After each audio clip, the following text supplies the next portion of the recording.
Good morning, boys and girls, and happy Sabbath. Today's children's story is about Noah's Ark. During Noah's lifetime, people were misbehaving. This made God unhappy. It made him sad because people seemed to be thinking more about themselves than about God. Noah, however, was a good man.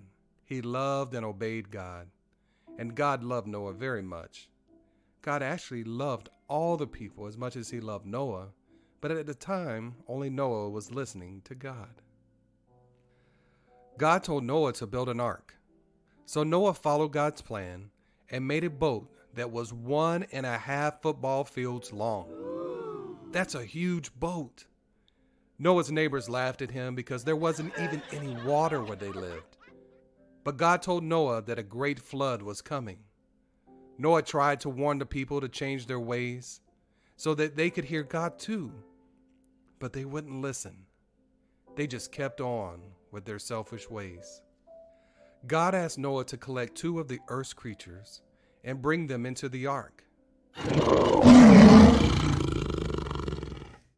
God also told the animals to find Noah, so it wasn't very hard for Noah to gather them all. Pairs of each kind of animal were put safely inside the ark before it began to rain. Noah's wife and 3 sons and their wives were also safe on the boat.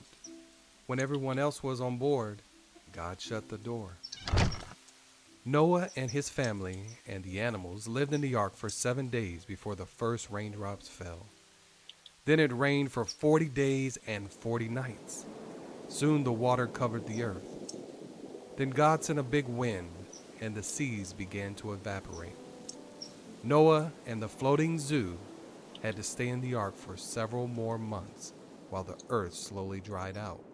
Finally, Noah sent a raven out of the ark's window to look for land. The raven never returned.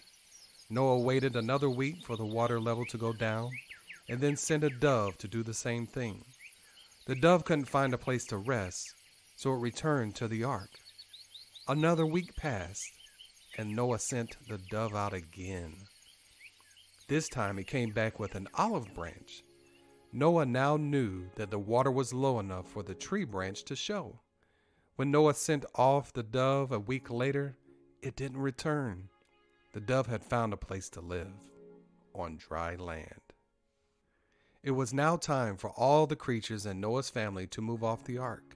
Noah and his family and the animals needed to start life over again, and everyone left the ark.